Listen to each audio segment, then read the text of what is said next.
Hello friends, मेरा नाम है पिन। मैं आपका स्वागत करता हूँ टॉप जी के क्लासेस में। रख हौसला, वो मंजर भी आएगा, तूफान के पास चलकर समुंदर भी आएगा।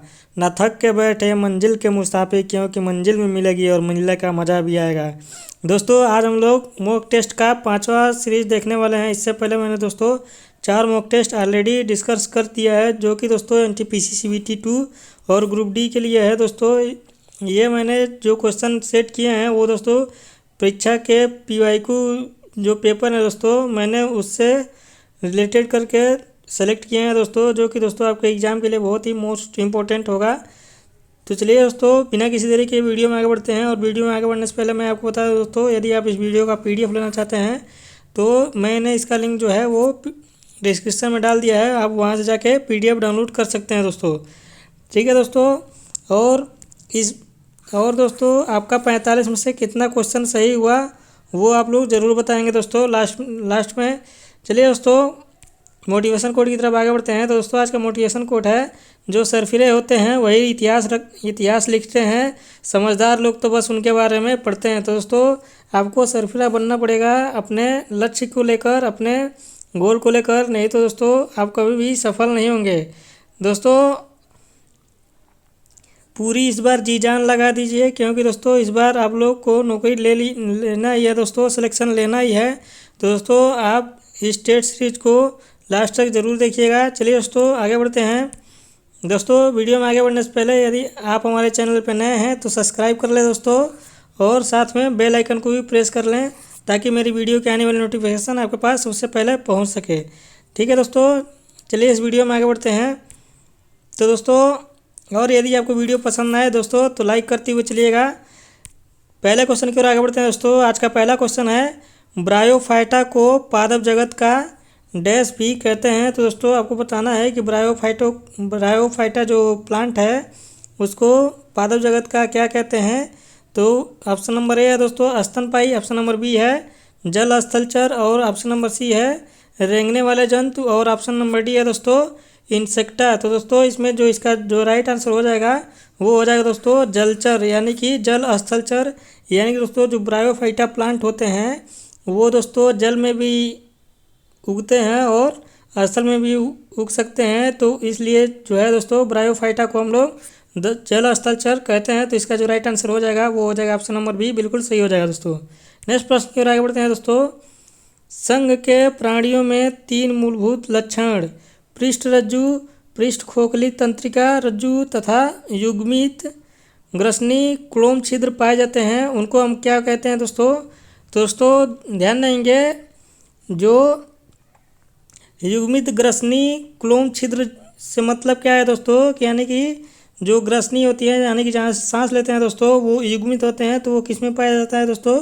तो वो कॉर्डेटा संघ के प्राणियों में पाया जाता है। जैसे दोस्तों मान लीजिए मनुष्य हो गए, तो उनमें नाक जो होती है दोस्तों उसमें 2 छिद्र पाया जाता है ना दोस्तों।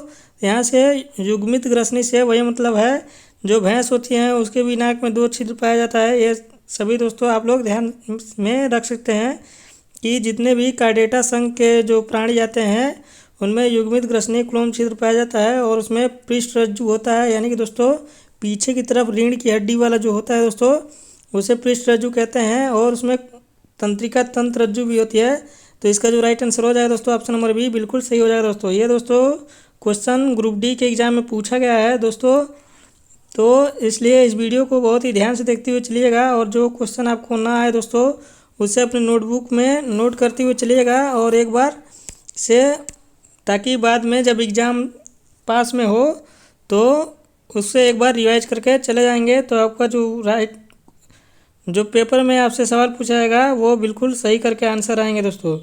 चलिए दोस्तों, नेक्स्ट प्रश्न की ओर आगे बढ़ते हैं। नेक्स्ट प्रश्न है दोस्तों, क्रिस्टलीकरण किसका उदाहरण है, ये आपको बताना है दोस्तों। तो दोस्तों ध्यान देंगे, जो क्रिस्टलीकरण होता है वो एक फिजिकल एक्टिविटी है। तो इसलिए जो इसका जो राइट आंसर हो जाएगा दोस्तों ऑप्शन नंबर ए, बिल्कुल सही हो जाएगा दोस्तों। तो जो क्रिस्टलीकरण होता है वो एक फिजिकल एक्टिविटी है। तो ये दोस्तों इसका जो राइट आंसर हो जाएगा ऑप्शन नंबर ए, बिल्कुल सही हो जाएगा। नेक्स्ट प्रश्न की ओर आगे बढ़ते हैं दोस्तों। सिरका और बेकिंग सोडा की अभिक्रिया से क्या बनता है, ये आपको बताना है दोस्तों। तो दोस्तों ध्यान देंगे, जब आप सिरका और बेकिंग सोडा का अभिक्रिया करते हैं तो दोस्तों हमें कार्बन डाइऑक्साइड मिलता है, तो इसलिए इसका जो राइट आंसर हो जाएगा ऑप्शन नंबर बी बिल्कुल सही हो जाएगा दोस्तों। नेक्स्ट प्रश्न की ओर आगे बढ़ते हैं दोस्तों। नेक्स्ट प्रश्न है आज का, पौधों में 3 विभिन्न वंश सोलेनम और पिंटूनिया और धतूरा को किस कुल में रखा गया है, यह आपको बताना है दोस्तों। तो दोस्तों जो पौधे जो प्लांट के प्रकार हैं इनको किन कुल में रखा गया है, तो इसका जो राइट आंसर हो जाएगा दोस्तों, इनको सोलेनेसी के कुल में रखा गया है, इसलिए इसका जो राइट आंसर हो जाएगा ऑप्शन नंबर बी बिल्कुल सही हो जाएगा दोस्तों। नेक्स्ट प्रश्न की ओर आगे बढ़ते हैं दोस्तों। नेक्स्ट प्रश्न है आज का, वह परिवर्तन जिसमें एक या एक से अधिक नए पदार्थ बनते हैं क्या कहलाते हैं दोस्तों, आपको बताना है। तो दोस्तों ध्यान देंगे, कोई परिवर्तन हो रहा है दोस्तों, या किसी वस्तु में कोई परिवर्तन हो रहा है, या किसी विलयन में परिवर्तन हो रहा है, तो यदि उसमें एक या एक से अधिक पदार्थ बनते हैं तो वो जो अभिक्रिया कहलाती है दोस्तों, वो रासायनिक परिवर्तन या रासायनिक अभिक्रिया कहलाती है। तो इसलिए दोस्तों इसका जो राइट आंसर हो जाएगा वो ऑप्शन नंबर बी बिल्कुल सही हो जाएगा दोस्तों।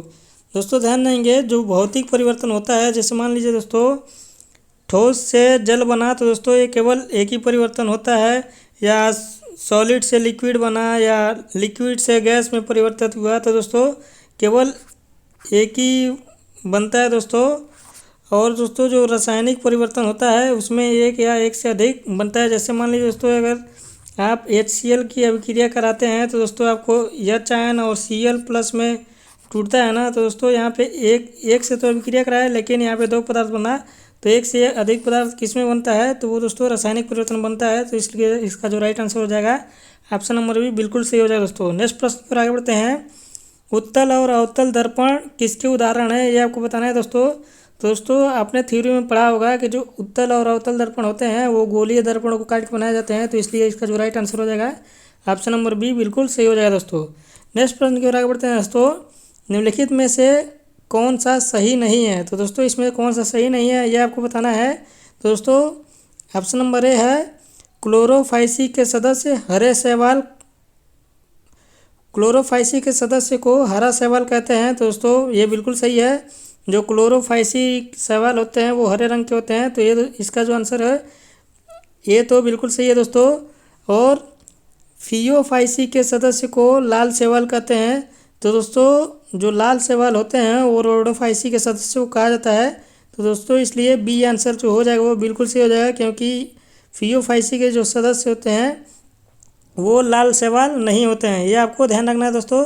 और जो रोडोफाइसी के सदस्य होते हैं ये लाल शैवाल होते हैं, और फियोफाइसी के सदस्यों को भूरा शैवाल कहते हैं। तो दोस्तों ध्यान रखेंगे, जो फियोफाइसी के जो सदस्य होते हैं शैवाल में वो किस कलर के होते हैं, वो भूरे रंग के होते हैं, और जो रोडोफाइसी के सदस्यों के शैवाल हैं वो रेड कलर के होते हैं। और क्लोरोफाइसी के सदस्यों का जो शैवालों का जो रंग होता है वो कैसा होता है दोस्तों, हरा रंग का होता है। तो दोस्तों इसका जो राइट आंसर हो जाएगा ऑप्शन नंबर बी बिल्कुल सही हो जाएगा, ये जो है सही नहीं है। ठीक है दोस्तों ये बहुत ही मोस्ट इम्पोर्टेंट है, तो दोस्तों इस वाले क्वेश्चन को आप ज़रूर नोट कीजिएगा, क्योंकि इससे रिलेटेड लगभग हर शिफ्ट में एक एक क्वेश्चन आपको देखने को मिलेंगे ही मिलेंगे। तो कौन सा क्वेश्चन आपके शिफ्ट में आ जाए, इसलिए दोस्तों आप इनको ज़रूर रट के जाइएगा दोस्तों, क्योंकि ये बहुत ही मोस्ट इम्पोर्टेंट है। नेक्स्ट प्रश्न की ओर आगे बढ़ते हैं दोस्तों। नेक्स्ट प्रश्न है, जब कार्बन डाइऑक्साइड को दोस्तों चूने के पानी में प्रवाहित किया जाता है तो क्या बनता है, ये आपको बताना है दोस्तों। तो दोस्तों ध्यान देंगे, जब CO2 को आप चूने के पानी में यानी कि CaOH का होल ट्वाइस में जब आप मिलाते हैं तो क्या आपको मिलता है, ये आपको बताना है दोस्तों। तो दोस्तों ध्यान देंगे, दोस्तों यहाँ पे मैंने भुजा हुआ चूना का सूत्र लिख दिया है। तो चूने का पानी या लाइम का सूत्र ये होता है दोस्तों। तो ध्यान देंगे, इससे क्या बनता है, आपको क्या मिलता है, CO3 मिलता है दोस्तों, CaCO3 मिलता है, कैल्शियम कार्बोनेट। तो इसका जो राइट आंसर हो जाएगा ऑप्शन नंबर बी बिल्कुल सही हो जाएगा दोस्तों। चलिए दोस्तों नेक्स्ट क्वेश्चन की ओर आगे बढ़ते हैं। नेक्स्ट क्वेश्चन है आज का, किसी वस्तु की एक समान सरल रेखीय गति के दौरान समय के साथ क्या नियत रहता है। तो दोस्तों ध्यान देंगे, जब कोई वस्तु एक सरल रेखा में गति करती है तो दोस्तों ध्यान देंगे समय के साथ जो है समय और वेग जो है वो दोनों नियत रहते हैं, तो इसलिए इसका जो राइट आंसर हो जाएगा ऑप्शन नंबर बी बिल्कुल सही हो जाएगा दोस्तों। नेक्स्ट प्रश्न की ओर आगे बढ़ते हैं दोस्तों। रेटिना पर बने प्रतिबिंब का प्रभाव लगभग कितने सेकंड तक रहता है, ये आपको बताना है दोस्तों। तो ध्यान रखेंगे जो आँख की रेटिना पर जो प्रतिबिंब बनता है दोस्तों वो लगभग है 1/10वें सेकंड के बराबर होता है। तो इसका जो राइट आंसर हो जाएगा ऑप्शन नंबर ए बिल्कुल सही हो जाएगा दोस्तों। चलिए दोस्तों नेक्स्ट प्रश्न की ओर आगे बढ़ते हैं। यदि किसी चालक में 3 एम्पीयर की धारा 1 मिनट तक प्रवाहित हो तो कितना आवेश प्रवाहित होगा। तो दोस्तों आपको इसका आंसर बताना है।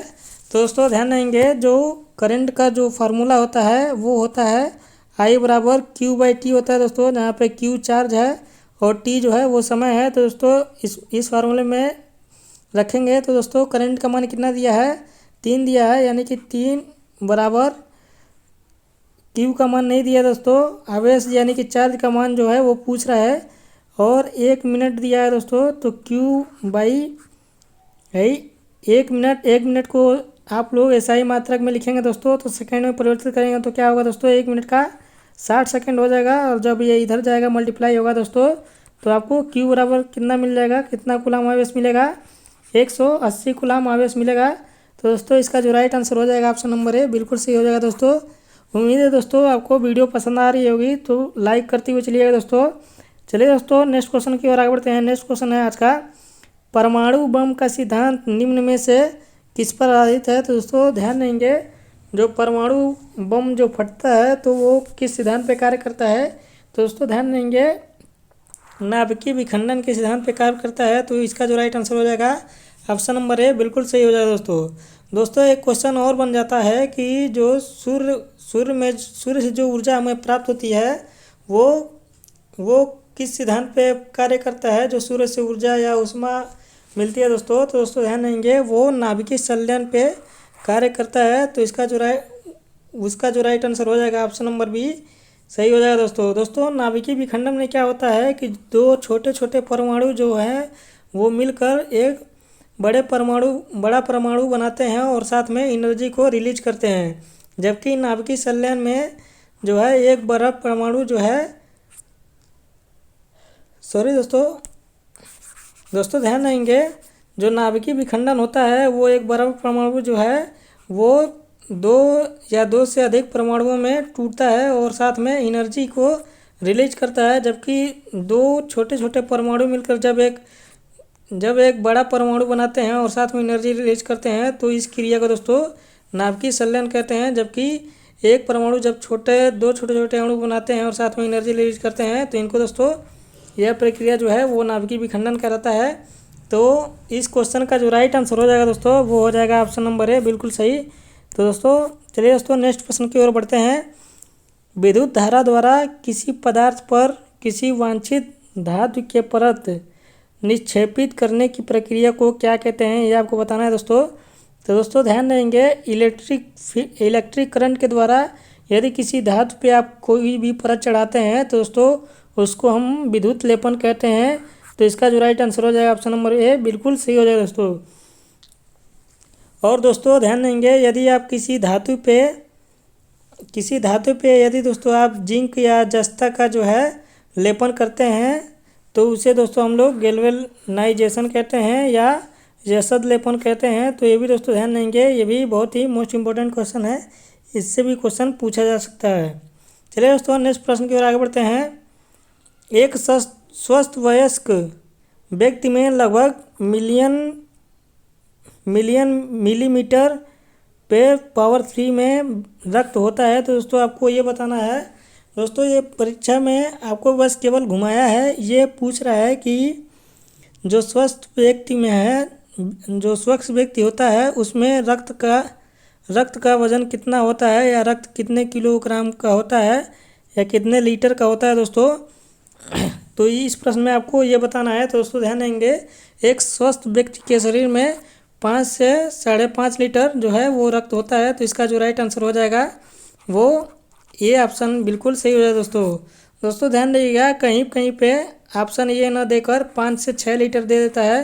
तो दोस्तों ये भी आंसर इसका सही हो जाएगा। तो दोस्तों ये ऑप्शन में क्या देता है उसके ऊपर डिपेंड करता है दोस्तों।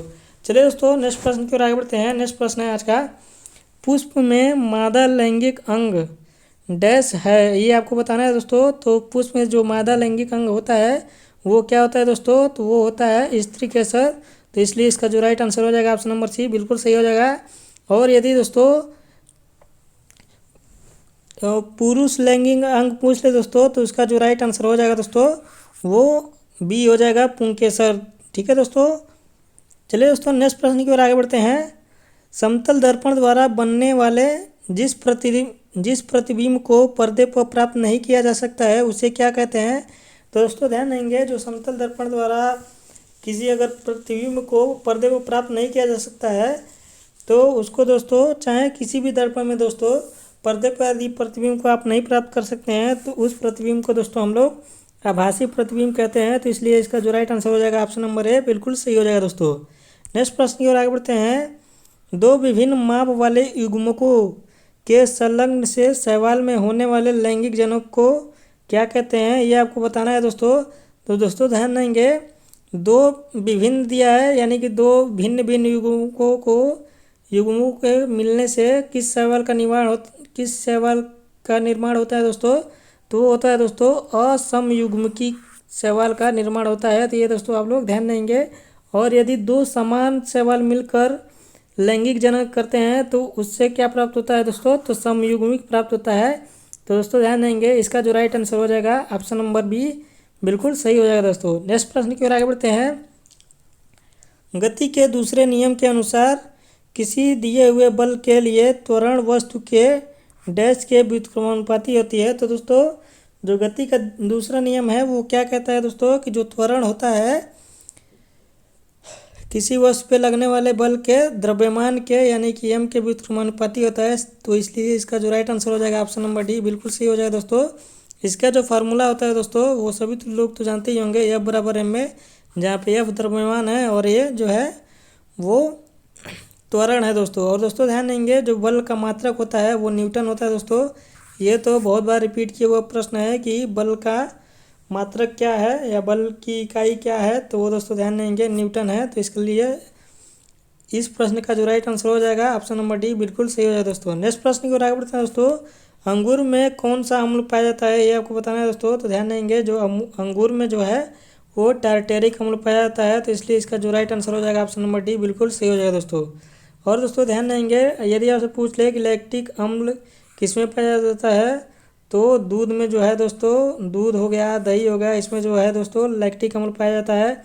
और यदि फार्मिक अम्ल पूछ ले दोस्तों, ये भी बहुत बार क्वेश्चन रिपीट किया है दोस्तों। तो ध्यान देंगे, जो फार्मिक अम्ल पाया जाता है वो लाल चींटियों के डंक में पाया जाता है। तो ये भी दोस्तों आप लोग ध्यान रखेंगे कि जो फार्मिक अम्ल होता है वो लाल चींटियों के डंक में पाया जाता है। ठीक है दोस्तों। और यदि आपसे एसिटिक अम्ल पूछ ले दोस्तों, तो ये सिरका में पाया जाता है। ये भी क्वेश्चन बहुत बार पूछा जा चुका है, तो ये भी आप लोग ध्यान देंगे। नेक्स्ट प्रश्न की ओर आगे बढ़ते हैं दोस्तों। इनमें से किस रेशे को कृत्रिम रेशा यानी कि दोस्तों जो मानव द्वारा बनाया गया है, इसमें से किस रेशे को कहते हैं। तो दोस्तों ध्यान देंगे, इसका जो राइट आंसर हो जाएगा ऑप्शन नंबर बी, बिल्कुल सही हो जाएगा दोस्तों। जो रेयान है वो मानवों के द्वारा बनाया गया है। बाकी ये जो सारे हैं दोस्तों, नायलॉन हो गया, पॉलिस्टर हो गया या एक्रिलिक हो गया, ये दोस्तों हमें नेचर द्वारा प्राप्त होता है, नेचुरली प्राप्त होता है। तो इसलिए जो इसका जो राइट आंसर हो जाएगा ऑप्शन नंबर बी, बिल्कुल सही हो जाएगा दोस्तों। जो कृत्रिम रेशा है वो कौन सा है, रेयान है। ये भी क्वेश्चन दोस्तों बहुत बार घूम घूम कर पूछता है, तो दोस्तों आप लोग इसको ध्यान देंगे। नेक्स्ट प्रश्न को आगे बढ़ते हैं दोस्तों। मैग्नीशियम ऑक्साइड और जल का जब अभिक्रिया कराते हैं दोस्तों तो क्या बनता है। तो दोस्तों ध्यान देंगे, जब आप लोग मैग्नीशियम ऑक्साइड और जल की अभिक्रिया कराते हैं दोस्तों तो आपको दोस्तों मैग्नीशियम हाइड्रोक्साइड मिलता है। तो दोस्तों इसका जो राइट आंसर हो जाएगा वो हो जाएगा दोस्तों ऑप्शन नंबर डी, बिल्कुल सही हो जाएगा दोस्तों। ठीक है दोस्तों ध्यान देंगे, मैग्नीशियम हाइड्रोक्साइड को ही मिल्क ऑफ मैग्नीशिया भी कहा जाता है। तो दोस्तों ये भी क्वेश्चन पूछ लेता है कि मिल्क ऑफ मैग्नीशिया किसे कहते हैं। तो दोस्तों या तो ऑप्शन में मैग्नीशियम हाइड्रोक्साइड दिया होगा, नहीं तो दोस्तों फार्मूला दिया रहता है। तो दोस्तों जो दिया रहेगा वो उसका राइट आंसर हो जाएगा। नेक्स्ट प्रश्न की ओर आगे बढ़ते हैं दोस्तों। उष्मीय मान को डैश मात्रक द्वारा प्रदर्शित किया जाता है। तो दोस्तों आपको बताना है कि उष्मीय मान का मात्रक जो है वो किसके द्वारा प्रदर्शित किया जाता है? तो दोस्तों जो ध्यान देंगे, जो ऊष्मीय मान का जो मात्रक होता है वो होता है kilo joule kilo kilo joule प्रति केजी होता है। तो दोस्तों इसका जो राइट आंसर हो जाएगा वो हो जाएगा ऑप्शन नंबर बी, बिल्कुल सही हो जाएगा। ठीक है दोस्तों, नेक्स्ट प्रश्न की ओर आगे बढ़ते हैं दोस्तों। त्वरण का मात्रक डैश होता है। तो दोस्तों ध्यान देंगे, इसके पहले मैंने त्वरण बल का जो है वो समीकरण लिखवाया है। तो दोस्तों ध्यान देंगे, उसमें जो त्वरण का मात्रक होता है, त्वरण को ए से डिनोट करते हैं दोस्तों, ये सभी लोग ध्यान देंगे।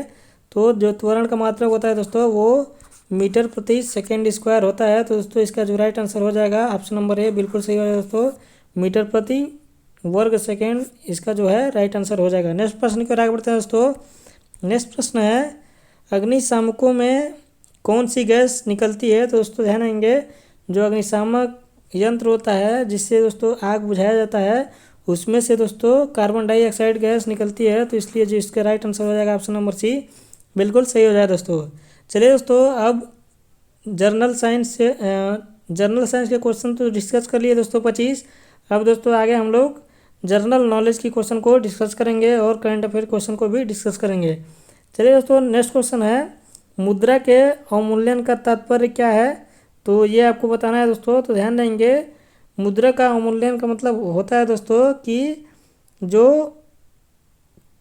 जो भी दोस्तों मुद्रा है उसके मान में कमी हो जाना, यानी कि उसके मूल्य में गिरावट आना ही मुद्रा अवमूल्यन कहलाता है। तो इसका जो राइट आंसर हो जाएगा ऑप्शन नंबर ए, बिल्कुल सही हो जाएगा दोस्तों। नेक्स्ट प्रश्न की ओर आगे बढ़ते हैं दोस्तों। जानवरों और पादपों की प्रजातियों से अत्यधिक विविधता होती है, ये कहाँ पे होती है दोस्तों?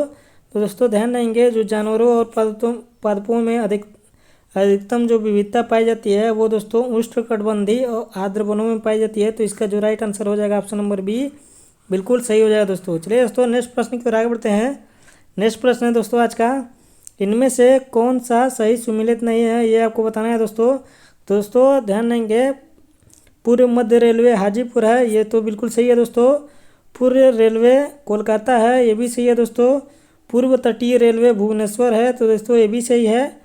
दक्षिण पूर्व रेलवे गोरखपुर, दोस्तों यह गलत है। तो दोस्तों आपको गलत ही चुनना है, तो इसलिए इसका जो राइट आंसर हो जाएगा ऑप्शन नंबर डी, बिल्कुल सही हो जाएगा। दोस्तों जो गोरखपुर है वो नॉर्थ ईस्ट रेलवे है, यानी कि उत्तर पूर्व रेलवे है। तो दोस्तों ये जो ऑप्शन है ऑप्शन नंबर डी ये गलत है, इसलिए यही दोस्तों इसका सही आंसर हो जाएगा, क्योंकि इसमें से पूछ रहा है कौन सा सही सुमेलित नहीं है। तो इसलिए इसका जो राइट आंसर हो जाएगा दोस्तों ऑप्शन नंबर डी, बिल्कुल सही हो जाएगा। नेक्स्ट प्रश्न की ओर आगे बढ़ते हैं दोस्तों।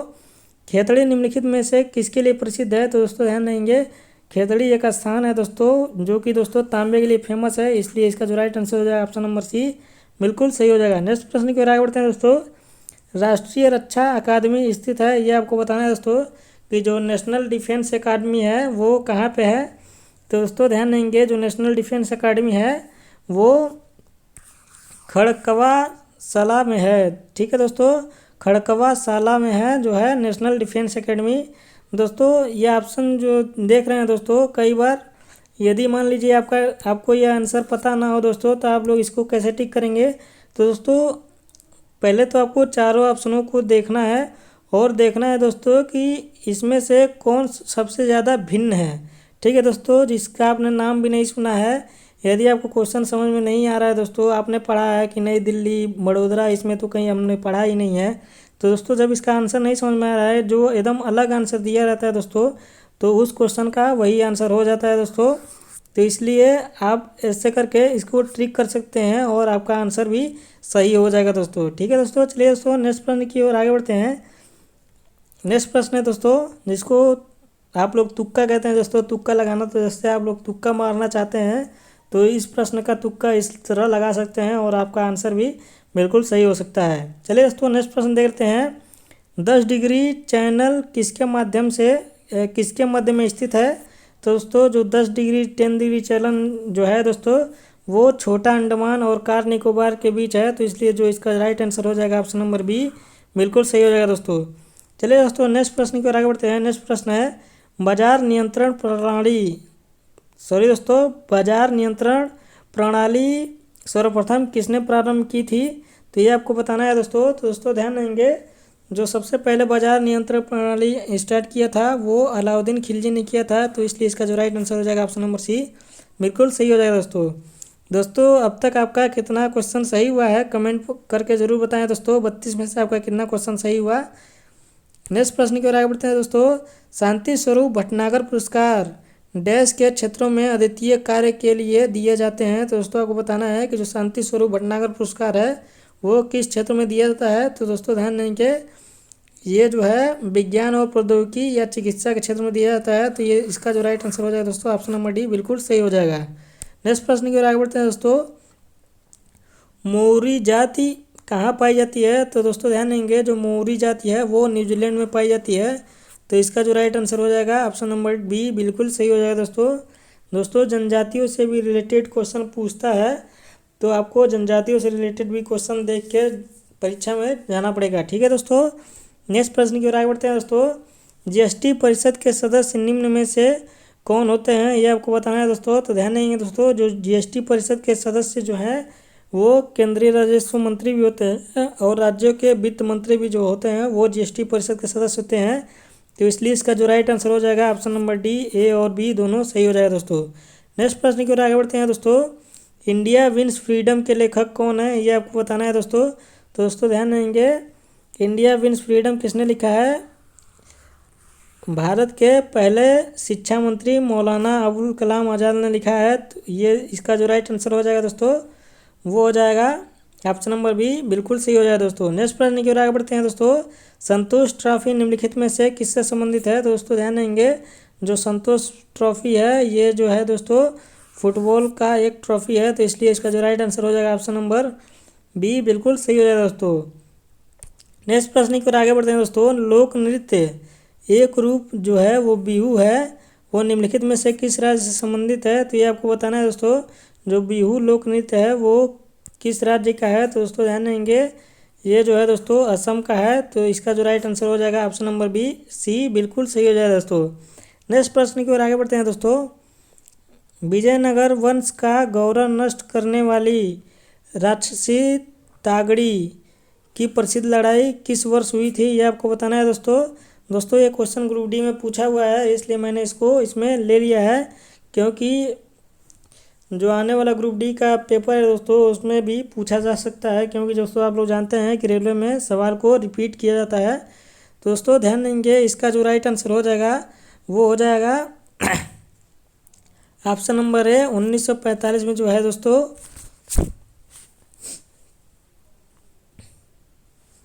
1945 में जो है दोस्तों वो राक्षसी तागड़ी युद्ध हुआ था। तो दोस्तों इसका राइट आंसर हो जाएगा ऑप्शन नंबर ए, बिल्कुल सही हो जाएगा। नेक्स्ट प्रश्न की ओर आगे बढ़ते हैं दोस्तों। भारत के लौह पुरुष के नाम से कौन प्रसिद्ध हैं, ये आपको बताना है दोस्तों। तो दोस्तों ध्यान देंगे, जो भारत में लौह पुरुष के नाम से फेमस है ये तो लगभग सभी लोग जानते होंगे दोस्तों। सरदार वल्लभ भाई पटेल जो हैं वो लौह पुरुष के नाम से जाने जाते हैं। तो इसलिए इसका राइट आंसर हो जाएगा वो ऑप्शन नंबर डी हो जाएगा दोस्तों। दोस्तों ध्यान देंगे, इनका ये प्रतिमा जो है वो गुजरात के नर्मदा नदी के किनारे केवड़िया गांव में जो है स्टैचू ऑफ यूनिटी बना है। तो दोस्तों वो किसकी प्रतिमा है, तो वो सरदार वल्लभ भाई पटेल जी की प्रतिमा है। तो दोस्तों आपसे ये भी पूछा जा सकता है कि स्टैचू ऑफ यूनिटी किसकी प्रतिमा है। तो दोस्तों ध्यान देंगे, वो सरदार वल्लभ भाई पटेल जी की प्रतिमा है। चलिए दोस्तों नेक्स्ट प्रश्न की ओर आगे बढ़ते हैं। दक्षिण एशियाई क्षेत्रीय सहयोग संघ यानी कि दोस्तों सार्क की स्थापना कब हुई थी। तो दोस्तों ध्यान देंगे, जो सार्क का स्थापना हुआ था वो 1985 में हुआ था। तो इसलिए इसका जो राइट आंसर हो जाएगा ऑप्शन नंबर ए, बिल्कुल सही हो जाएगा दोस्तों। चलिए दोस्तों नेक्स्ट प्रश्न की ओर आगे बढ़ते हैं। नेक्स्ट प्रश्न है आज का, भूकंप के उद्भव बिंदु को कहा जाता है। तो भूकंप जहाँ से दोस्तों उद्भव होता है या जहाँ से उत्पन्न होता है उसको दोस्तों क्या कहते हैं। तो उसको दोस्तों हम लोग फोकस कहते हैं। तो इसलिए इसका जो राइट आंसर हो जाएगा ऑप्शन नंबर ए, बिल्कुल सही हो जाएगा दोस्तों। और दोस्तों एक क्वेश्चन और पूछा जाता है कि भूकंप किससे मापा जाता है, या भूकंप मापी तंत्र क्या है, किसके द्वारा भूकंप को मापा जाता है। तो दोस्तों ध्यान देंगे, सिस्मोग्राफ के द्वारा जो है वो भूकंप की तीव्रता को मापा जाता है। तो इसको आप लोग ध्यान देंगे दोस्तों, ये भी क्वेश्चन एग्जाम में पूछा जाता है। नेक्स्ट प्रश्न की ओर आगे बढ़ते हैं दोस्तों। रूस के शीतोष्ण घास के मैदान कहलाते हैं, तो दोस्तों आपको ये बताना है कि शीतोष्ण घास के मैदान जो हैं वो रूस के कौन से हैं। तो दोस्तों इसका जो राइट आंसर हो जाएगा दोस्तों, स्टेपी जो है वो रूस का शीतोष्ण घास का मैदान कहलाता है। दोस्तों ध्यान देंगे जो सवाना घास का मैदान है वो कहाँ है दोस्तों, तो वो है दोस्तों बोत्सवाना अफ्रीका में है दोस्तों। तो दोस्तों ध्यान देंगे सवाना घास का मैदान बोत्सवाना अफ्रीका में है, ये भी क्वेश्चन पूछा जाता है दोस्तों। और दोस्तों पंपास जो है ये कहाँ है, ये अर्जेंटीना में है। और जो डाउन्स घास का मैदान है दोस्तों वो कहाँ है, तो ये दोस्तों ऑस्ट्रेलिया में है। तो ये भी दोस्तों आप लोग ध्यान देंगे, यदि आपसे पूछ ले कि डाउन्स घास के मैदान कहाँ है तो वो दोस्तों ऑस्ट्रेलिया में है, ये दोस्तों आप लोग ध्यान देंगे। चलिए दोस्तों नेक्स्ट प्रश्न की ओर आगे बढ़ते हैं। नेक्स्ट प्रश्न है मंत्रिपरिषद में शामिल नहीं होता है, तो दोस्तों आपको बताना है कि इनमें से कौन सा है जो मंत्रिपरिषद में नहीं आता है। तो दोस्तों ध्यान देंगे राज्य मंत्री ये तो मंत्रिपरिषद में आते हैं। कार्यभार रहित मंत्री यानी कि दोस्तों जिनको कोई भी क्षेत्र नहीं दिया गया है और जो मंत्री होते हैं वो भी दोस्तों मंत्रिपरिषद में आते हैं। दोस्तों कार्यभार रहित मंत्री से मतलब ये है कि जैसे मान लीजिए दोस्तों मंत्रिपरिषद में किसी को कृषि मंत्री बना दिया गया, किसी को विद्युत विभाग मंत्री बना दिया गया, किसी को शिक्षा मंत्री बना दिया गया। तो दोस्तों जिनको कोई कार्यभार नहीं दिया गया है वो मंत्री जो होते हैं वो भी दोस्तों मंत्रिपरिषद के सदस्य होते हैं। और दोस्तों ध्यान देंगे मंत्रिमंडलीय सदस्य जो होते हैं वो भी मंत्रिपरिषद में आते हैं। दोस्तों ध्यान देंगे जो मंत्रिमंडल सचिव जो होते हैं वो मंत्रिपरिषद में शामिल नहीं होते हैं, तो इसलिए इसका जो राइट आंसर हो जाएगा दोस्तों ऑप्शन नंबर ए बिल्कुल सही हो जाएगा दोस्तों। दोस्तों ध्यान देंगे जो मंत्रिमंडल के जो सचिव बनते हैं वो IAS ऑफिसर ही बनते हैं। IAS IRFS ये दो दोस्तों यही जो है मंत्रिमंडल के सचिव बनते हैं। तो दोस्तों ये जो है वो मंत्रिपरिषद में शामिल नहीं होते हैं। चलिए दोस्तों आज का लास्ट प्रश्न देते हैं। लास्ट प्रश्न है आज का, भारतीय राज्य का संवैधानिक अध्यक्ष होता है, तो ये दोस्तों आपको बताना है कि जो भारतीय राज्य का संवैधानिक अध्यक्ष कौन होता है। तो दोस्तों ध्यान देंगे संवैधानिक आपसे पूछ ले तो इसका जो राइट आंसर हो जाएगा दोस्तों ऑप्शन नंबर सी हो जाएगा। और यदि आपसे पूछ ले दोस्तों कार्यपालिका अध्यक्ष कौन होता है, या कार्यपालिका अध्यक्ष कौन होता है, यदि आपसे पूछ ले दोस्तों कि भारत का कार्यपालिका अध्यक्ष कौन होता है तो उसका जो राइट आंसर हो जाएगा दोस्तों प्रधानमंत्री हो जाएगा दोस्तों। ठीक है, तो उम्मीद है दोस्तों आपको ये वीडियो पसंद आई होगी। दोस्तों जाने से पहले मोटिवेशन कोट के साथ इसको मैं समाप्त करूंगा। दोस्तों आज मुश्किल है कल थोड़ा बेहतर होगा, बस उम्मीद मत छोड़ना, भविष्य ज़रूर बेहतरीन होगा दोस्तों। तो दोस्तों मानते हैं कि आज आपको प्रश्न नहीं आ रहे हैं, लेकिन दोस्तों आज आपने जितने प्रश्न किए होंगे उसका आंसर तो अब आप जान ही गए होंगे। यदि आपके फ्यूचर में कभी प्रश्न पूछा जाएगा तो दोस्तों ऐसे प्रश्नों के आंसर आप लोग गलत करके नहीं आएंगे दोस्तों। मैं ये जो मॉक टेस्ट ले रहा हूँ दोस्तों इसमें से दोस्तों आपको प्रश्न ज़रूर देखने को मिलेंगे, क्योंकि दोस्तों ये PYQ वेस्ट पेपर से मैंने इन प्रश्नों को उठाया है। तो दोस्तों माना कि आज मुश्किल है लेकिन थोड़ा बेहतर भी होगा, आप उम्मीद मत छोड़िएगा दोस्तों कभी भी, क्योंकि जो भविष्य है वो बेहतरीन होगा। तो इसलिए दोस्तों यदि आपका सिलेक्शन हो जाएगा दोस्तों तो आपका भविष्य सुधर जाएगा दोस्तों। इसलिए दोस्तों आप लोग पढ़ाई को कंटिन्यू रखिए, क्योंकि दोस्तों अब ग्रुप डी का भी एग्ज़ाम डेट और NTPC CBT 2 का भी एग्ज़ाम डेट आ गया है। तो दोस्तों आप लोग बिल्कुल भी आराम मत कीजिए, आप लोग लगे रहिए तन मन धन से दोस्तों, पूरे से लगे रहिए। यदि आप सफलता चाहते हैं दोस्तों तो आपको कंटिन्यू मेहनत करना ही पड़ेगा दोस्तों।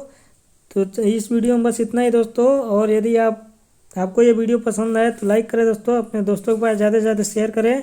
फेसबुक, व्हाट्सएप, टेलीग्राम जो भी आपने बनाया दोस्तों वहाँ पे शेयर करें दोस्तों। और यदि आप हमारे चैनल पर नए हैं तो सब्सक्राइब कर लें दोस्तों, और बेल आइकन को भी ज़रूर प्रेस करें ताकि मेरी वीडियो की आने वाली नोटिफिकेशन आपके पास सबसे पहले पहुँच सके। और दोस्तों आपको ये वीडियो कैसी लगी कमेंट करके कमेंट बॉक्स में ज़रूर बताएं। और दोस्तों आप ज़रूर बताएंगे दोस्तों कि आपका 45 में से कितना क्वेश्चन सही हुआ है दोस्तों। तो इस वीडियो में बस इतना ही दोस्तों, मिलते हैं आपसे नेक्स्ट वीडियो में, तब तक के लिए